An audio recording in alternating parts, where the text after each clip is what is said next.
నమస్కారం గంటరావానికి స్వాగతం. ముందుగా ప్రధానాంశాలు. పరిశ్రమలకు ఏపీ వ్యూహాత్మక ప్రాంతమన్న చంద్రబాబు సరికొత్త ఆలోచనలతో రావాలని సిఐఐ ప్రతినిధులకు ఆహ్వానం.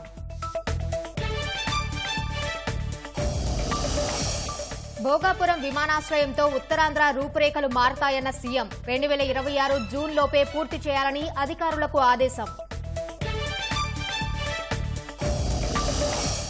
విశాఖ స్టీల్ ప్లాంట్ ప్రైవేటీకరణ ప్రసక్తే లేదన్న కేంద్ర మంత్రి కుమారస్వామి మూతపడుతుందని ఎవరూ ఆందోళన చెందవద్దని భరోసా.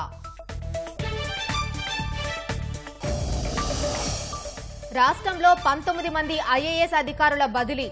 ఐటీ, హోంశాఖ ముఖ్య కార్యదర్శులుగా సౌరభ్ గౌర్, విశ్వజిత్.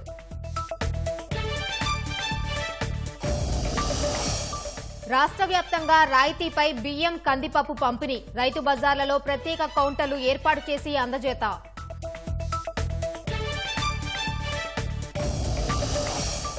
నీట్ యూజీ 2024 పరీక్ష అంశంపై విచారణ జూలై 18కి వాయిదా. ఎన్టీఏ అఫిడవిట్లు పిటిషనర్లకు అందకపోవడంతో సుప్రీంకోర్టు నిర్ణయం.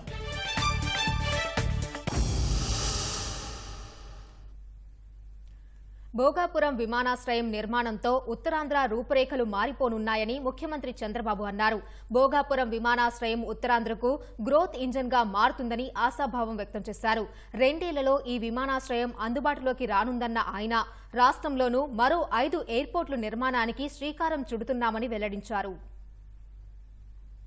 కూటమిపై ఓట్ల వర్షం కురిపించిన ఉత్తరాంధ్ర ప్రజల రుణం తీర్చుకుంటామని ముఖ్యమంత్రి చంద్రబాబు అన్నారు. తనపై ఎంతో నమ్మకం పెట్టుకుని అండగా నిలిచిన వారిని ఉత్తరాంధ్రను అభివృద్ధికి చిరునామాగా మార్చి ఇక్కడి ప్రజల రుణం తీర్చుకుంటామన్నారు. భోగాపురం విమానాశ్రయం పనులు పరిశీలించిన చంద్రబాబు ఉత్తరాంధ్రకు ఈ ఎయిర్పోర్టు చాలా కీలకంగా మారుతుందన్నారు. భవిష్యత్తులో విశాఖ, శ్రీకాకుళం కూడా కలిసిపోతాయని స్పష్టం చేశారు. 2 ఏళ్లలో భోగాపురం విమానాశ్రయం అందుబాటులోకి వస్తుందన్నారు. విశాఖ నుంచి భోగాపురం వరకు బీచ్ రోడ్ కూడా నిర్మిస్తామన్న ఆయన అటు శ్రీకాకుళం నుంచి భోగాపురం వరకు కూడా బీచ్ రోడ్ వస్తుందన్నారు. ఇప్పుడు ఉన్న జాతీయ రహదారికి ఈ బీచ్ రోడ్ కు మధ్య ఉన్న ప్రాంతం మొత్తం ఇండస్ట్రియల్ హబ్ గా అభివృద్ధి చెందుతుందని, ఉత్తరాంధ్ర రూపురేఖలే మారిపోతాయని సీఎం తెలిపారు. ఇది ఎన్నో ఏళ్ల నాటి తన కలని చెప్పుకొచ్చారు.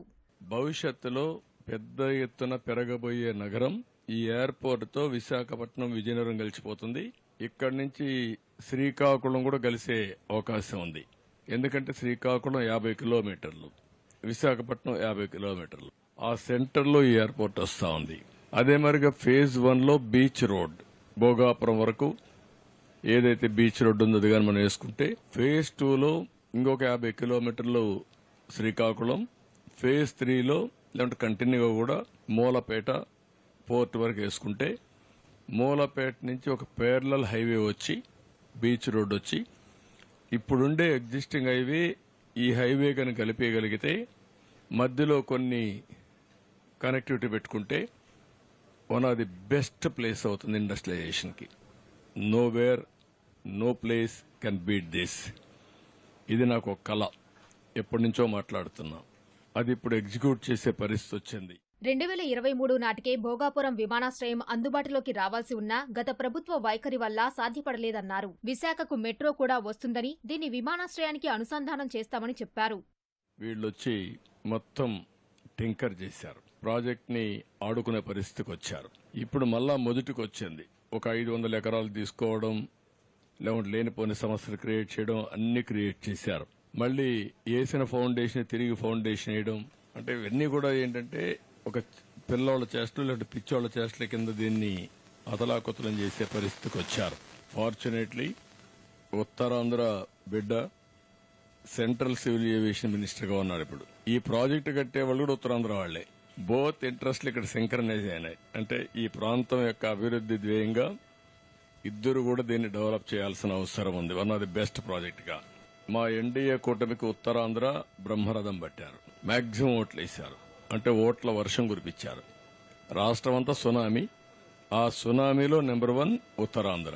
నేను ఒకటే మీ అందరికి హామీ ఇస్తున్నా, 2026 వాళ్ళు జూన్ అంటున్నారు, ఇంకా ముందే తీసుకురమ్మంటున్నాను. మాక్సిమం జూన్ 30th కంటే ఎక్సిడ్ కాదు, ముందుకు పోదు, ఇంకా ఎనిక్కి వస్తుంది. వచ్చి దీన్ని ఆపరేషన్ చేయాలి. దానికి ఏమేం కావాలో అన్ని కూడా సహకరిస్తాం. ఈ ప్రాజెక్ట్ ని పరిగెత్తిస్తాం. విశాఖపట్నం రుణం తీర్చుకుంటాం.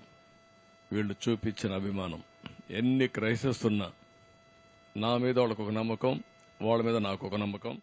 భోగాపురం విమానాశ్రయంతో పాటు దొనకొండ, దగదర్తి, కుప్పం, నాగార్జున సాగర్ వద్ద విమానాశ్రయాలు నిర్మిస్తామన్నారు. కాకినాడ, అమలాపురం మధ్య మరో విమానాశ్రయం రానున్నట్లు తెలిపారు. ఒక్కో విమానాశ్రయం నిర్మాణానికి 800 నుంచి 1000 ఎకరాల వరకు అవసరమవుతుందని అధికారులు తెలపగా వెంటనే ఇస్తామని చంద్రబాబు హామీ ఇచ్చారు. జాతీయ రహదారుల తరహాలో PPP మోడళ్లలో ఎయిర్పోర్టులు నిర్మించాలని ముఖ్యమంత్రి సూచించారు. వయోబిలిటీ గ్యాప్ ఫండింగ్ ప్రభుత్వం ఇస్తుందని హామీ ఇచ్చారు.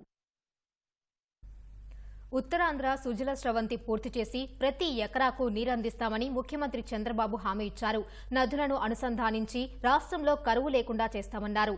అనకాపల్లి జిల్లా దార్లపూడి వద్ద పోలవరం ఎడమ కాల్వ పనులను సీఎం చంద్రబాబు పరిశీలించారు. గోదావరి జలాలను విశాఖకు తరలించి తీరుతామని స్పష్టం చేశారు. పోలవరం పూర్తి చేసి ఉత్తరాంధ్ర సుజల స్రవంతి ద్వారా ఉత్తరాంధ్రను సస్యశ్యామలం చేసేందుకు కూటమి ప్రభుత్వం కట్టుబడి ఉందని ముఖ్యమంత్రి చంద్రబాబు అన్నారు. గత వైకాపా పాలనలో పోలవరాన్ని నిండా ముంచేశారని ఆవేదన వ్యక్తం చేశారు. పోలవరం పూర్తయ్యేలోగా ఎత్తిపోతల పథకం ద్వారా సాగు, తాగునీరు అందిస్తామన్నారు. అనకాపల్లి జిల్లా దార్లపూడిలో పోలవరం కుడికాల్వ పనులను ఆయన పరిశీలించారు. పెండింగ్ పనులను తక్షణం పూర్తి చేయాలని ఆదేశించారు. పోలవరం నేను 72% ఆ రోజు పూర్తి చేస్తే ఈ దుర్మార్గులు వచ్చి దాన్ని గోదావరిలో కలిపేశారు. కాఫర్ డ్యాములు డ్యామేజ్ అయినాయి. 2021 జూన్కు నీళ్లు రావాల్సిన పోలవరం ఇప్పుడు ఎప్పుడొస్తుందో చెప్పలేని పరిస్థితి తీసుకొచ్చారు. ఉత్తరాంధ్ర సుజల స్రవంతి పూర్తి చేసుకుని పోలవరం ద్వారా గోదావరి నీళ్లు మనం తెచ్చుకోగలిగితే ప్రతి ఎకరాకు నీళ్లు ఇచ్చే అవకాశం వస్తుంది. కరువు అనే సమస్య ఉండదు. పురుషోత్తపట్నం పుష్కర లిఫ్ట్ ఇరిగేషన్ల ద్వారా ఒక 2500 క్యూసెక్స్ ఆఫ్ వాటర్ ని ఈ ప్రాంతానికి తీసుకొచ్చే అవకాశం ఉంది. ఈ రోజే టెండర్లు పిలిచి పూర్తి చేసే బాధ్యత ఇంజనీర్లకు అప్పచెపుతున్నానని చెప్పి కూడా నేను మీకు తెలియజేస్తున్నా. ఇంక కాలయాపన లేదు. ఒక 800 కోట్ల రూపాయలు ఖర్చు అవుతుంది. దీనివల్ల దగ్గర 1,00,000 ఎకరాలకు ఈ అనకాపల్లో నీళ్లు ఇచ్చే అవకాశం వస్తుంది. ఈ ఉత్తరాంధ్ర సుజల స్రవంతి వంశధార వరకు వెళ్తుంది. వంశధార, గోదావరి, కృష్ణ, పెన్నా నదుల అనుసంధానం చేసి ఈ రాష్ట్రంలో కరువు లేకుండా చేయాలనేది ఎన్డీఏ అభీష్టం అని చెప్పి కూడా నేను మీకు తెలియజేస్తున్నా. అనకాపల్లి జిల్లాలోని 3 చక్కెర కర్మాగారాలు పడకేసే పరిస్థితికి తెచ్చారని, వాటిని పునరుద్ధరిస్తామని సీఎం చంద్రబాబు హామీ ఇచ్చారు. మెట్టెక్ ద్వారా ఏపీకి గ్లోబల్ స్థాయి గుర్తింపు రావాలని ముఖ్యమంత్రి చంద్రబాబు ఆకాంక్షించారు. మెట్టెక్ జోన్ అభివృద్ధికి కేంద్ర, రాష్ట్ర ప్రభుత్వాలు పూర్తిగా సహకారం అందిస్తాయని తెలిపారు. విశాఖలోని మెట్టెక్ జోన్ సిబ్బంది భాగస్వాములతో నిర్వహించిన సమావేశంలో సీఎం చంద్రబాబు పాల్గొన్నారు. మెట్టెక్ జోన్ విశిష్టత గురించి చెప్పేందుకే విశాఖకు వచ్చినట్లు తెలిపారు. During my first tenure, that is 99, second time CM, then I created biotechnology park. Bharat Biotech has produced vaccine for COVID that has saved the nation. Our Honorable Prime Minister donated so many nations vaccine for COVID. That is the initiative I have taken at that time. As a policymaker, I am having utmost satisfaction in my life. I have done earlier. It has saved the nation. It has saved the crores of people's lives. And I am confident with my initiative and my drive, he will get full energy from today. He is going to produce excellent results. This MedTech zone will become global hub. Center and state are with you. This is the golden period for MedTech zone. Sky is the limit. Visakha ఉక్కు ఆంధ్రుల హక్కు అంటూ ఎన్నో పోరాటాలు చేసి సాధించుకున్న పరిశ్రమకు కేంద్ర మంత్రి కుమారస్వామి శుభవార్త చెప్పారు. స్టీల్ ప్లాంట్ను ప్రైవేటీకరించే ఆలోచనే లేదని స్పష్టం చేశారు. ప్రధాని మోదీ అనుమతి తీసుకున్నాక దీనిపై అధికారిక ప్రకటన చేస్తామన్నారు. కార్మికులెవరూ ఆందోళన చెందాల్సిన అవసరం లేదన్నారు. దేశంలో అత్యాధునిక ప్రభుత్వ రంగ ఉక్కు తయారీదారు సంస్థ విశాఖ స్టీల్ ప్లాంట్ ప్రైవేటీకరణ ఆలోచనే లేదని కేంద్ర ఉక్కు శాఖ మంత్రి కుమారస్వామి స్పష్టం చేశారు. విశాఖ స్టీల్ ప్లాంట్కు వచ్చిన కుమారస్వామి అక్కడి అన్ని విభాగాల్ని పరిశీలించారు. పరిశ్రమకు సంబంధించిన వివరాలను ప్లాంట్ ఉన్నతాధికారులు కేంద్ర మంత్రికి వివరించారు. ఆ తర్వాత అధికారులతో కేంద్ర మంత్రి సమీక్ష నిర్వహించారు. ఆ తర్వాత విజిటర్స్ బుక్లో తన అభిప్రాయాల్ని సవివరంగా రాశారు. కుమారస్వామి వెంట ఉక్కు శాఖ సహాయ మంత్రి శ్రీనివాసవర్మ, ఎంపీలు శ్రీభరత్, జీవీఎల్ నరసింహారావు ఉన్నారు.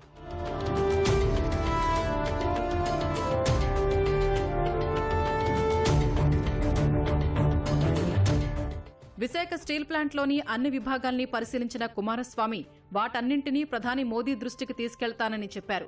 ఉక్కు పరిశ్రమ దేశ ఆర్థికాభివృద్ధికి సహాయపడుతుందని కుమారస్వామి అన్నారు.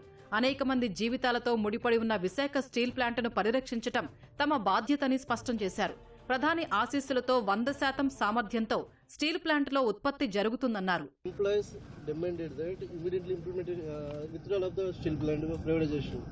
No, who told we are going to privatize? Why I came here? There is no question of privatization because before I announce, Prime Minister's permission is required. I have to convince him. What are all the issues pertaining to the RINL issue? We threadbare discussion we had. I am preparing a note to get the confidence of the Prime Minister and how to revive this RINL.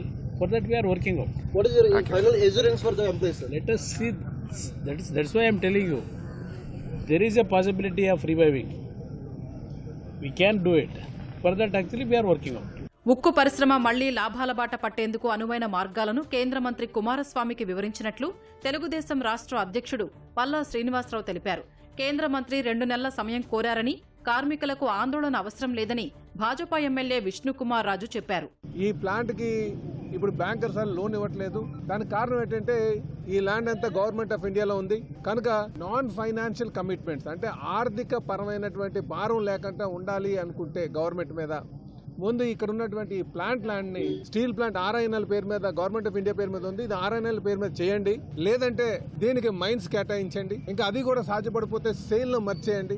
ఒకవేళ sale merger కూడా లేకపోతే మీరు wet leasing అని అంటే ఉన్న పలంగా sale వచ్చి management control తీసుకొని, ఎందుకంటే వాళ్ళకి ఆర్థికంగా చాలా స్ట్రాంగ్ ఉంది కనుక వెంటనే దీన్ని రన్ చేయండి అని చెప్పేసి ఇలాగా వివిధ రకాలుగా ఆప్షన్స్ ఇవ్వడం జరిగింది. ఇదే కాకుండా ఇది ప్రైవేటైజేషన్ అనే ఆలోచన ప్రస్తుతానికి లేదు. కేవలం దీన్ని ఏ విధంగా రివైవ్ చేయాలి, దీని లాభాల బాటలో తేవాలి, మళ్ళీ ఎంప్లాయ్మెంట్ రిక్రూట్మెంట్ చేయాలన్న ఆలోచనతోనే ఉన్నారు. ఈ స్టీల్ ప్లాంట్ విషయము ఇది కేవలం సెంటిమెంట్ తోటే కాదు.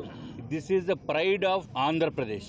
నెల రోజులు అవ్వకముందే కేంద్ర మంత్రులు, 2 మంత్రులు వచ్చి కన్సర్న్ మంత్రులు, అట్లాగే ఈరోజు మన కాన్ఫరెన్స్ లో చూస్తే ఇక్కడ అందరూ కూడా ట్రేడ్ యూనియన్ లీడర్స్, పెద్ద వారు అందరూ గోలు ఒకటే, ఈ రాష్ట్రానికి ఆంధ్ర రాష్ట్రంలో ఉన్న మన విశాఖ స్టీల్ ప్లాంట్ ని కాపాడటం ఎట్లాగా అనేది ఒకే ఒక్క ఉద్దేశంతో జరిగిన కార్యక్రమం.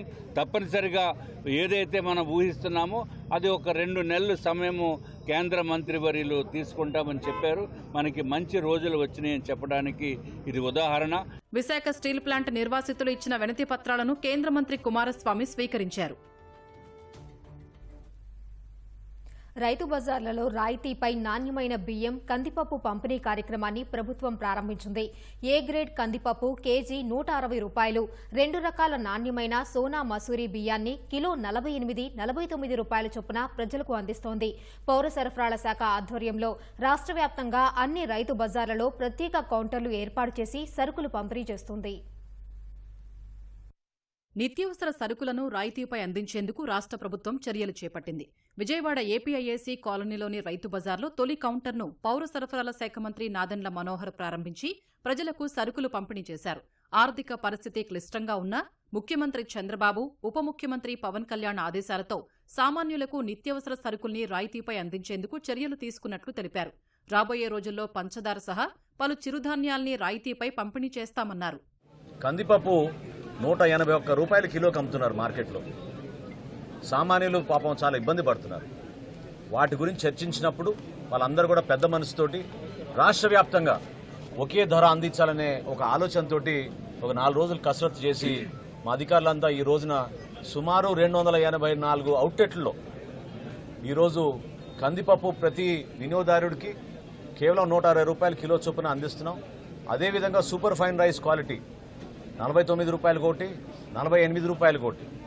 ఆ రైస్ కూడా ప్రతి ఒక్కరికి అందుబాటులో ఉంచేటట్టు రోజుకి 391 క్వింటాళ్ళు మెట్రిక్ టన్నులు దాదాపు మాకు ఉన్న స్టాక్ని మేము బేస్ చేసుకుని రాష్ట్ర వ్యాప్తంగా ఈ రోజున 125 క్వింటాళ్ళ కందిపప్పు ప్రతిరోజు అందుబాటులో ఉంచేటట్టు మేము ఒక నిర్ణయం తీసుకుని వినియోగదారులకు అందిస్తున్నాం.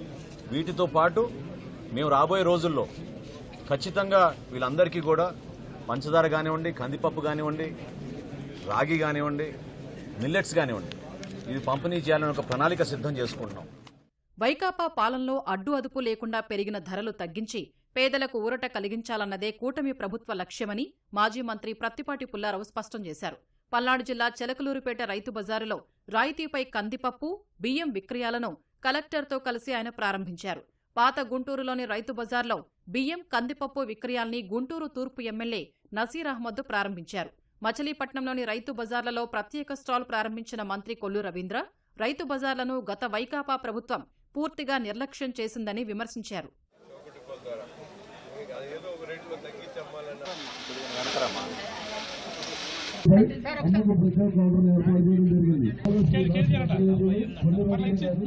ధరల నియంత్రణే లక్ష్యంగా కూటమి ప్రభుత్వం పనిచేస్తోందని అనంతపురం అర్బన్ ఎమ్మెల్యే దగ్గుబాటి ప్రసాద్ అన్నారు.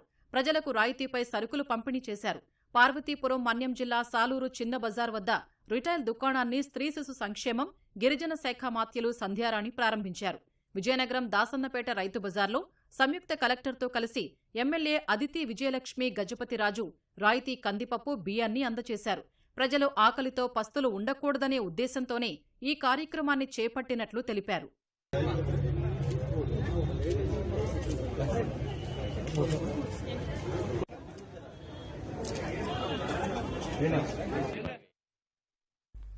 రాష్ట్రంలో 19 మంది ఐఏఎస్ అధికారులను ప్రభుత్వం బదిలీ చేసింది. జి అనంతరామును అటవీ పర్యావరణ శాస్త్ర సాంకేతిక ప్రత్యేక ప్రధాన కార్యదర్శిగా నియమించారు. ఆర్పి సిసోడియాకు స్టాంపులు రిజిస్ట్రేషన్ శాఖ కార్యదర్శిగా పోస్టింగ్ ఇచ్చారు.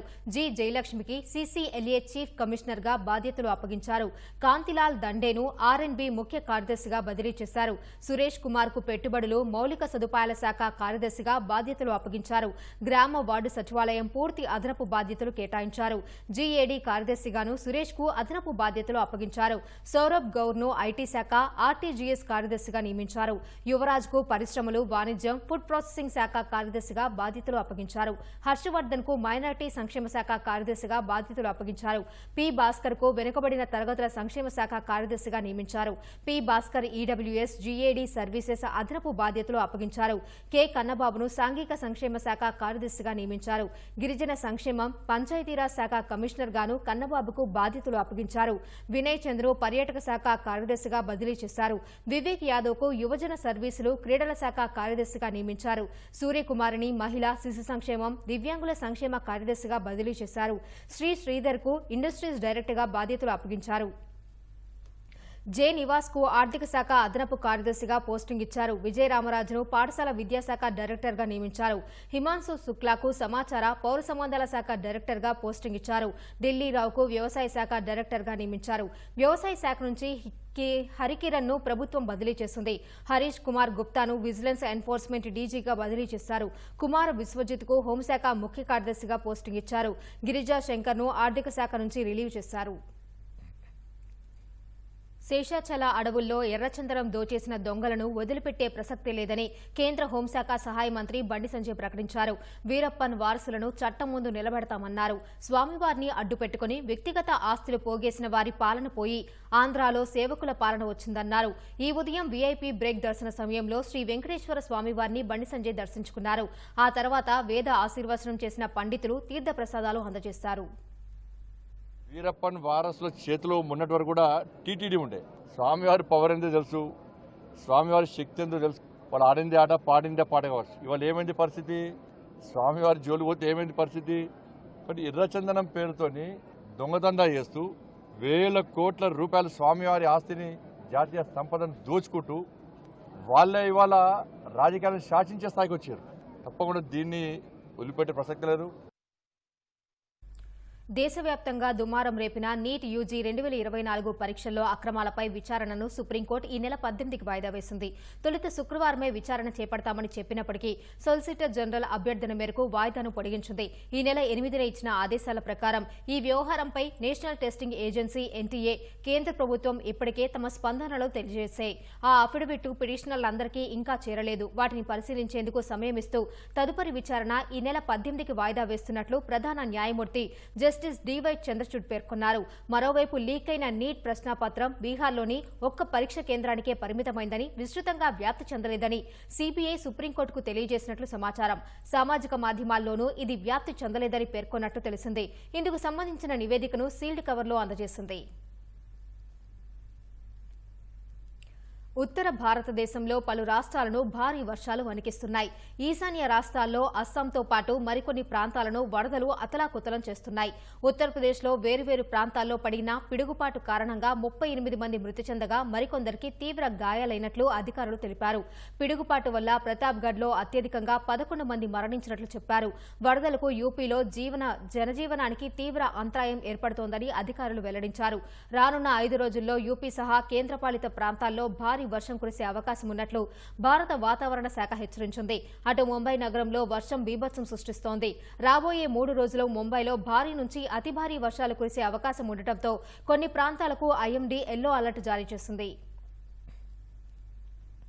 వైఎస్సార్ జిల్లాలో విద్యుత్ తీగలు వాలిన ఘటనపై ఈటీవీ కథనానికి అధికారులు స్పందించి పరిష్కారంతో పాటు హెల్ప్ డెస్క్ ను ఏర్పాటు చేశారు. నేరుగా ప్రజల నుంచి ఫిర్యాదులు స్వీకరించేలా హెల్ప్ లైన్ నంబర్ను ప్రకటించారు.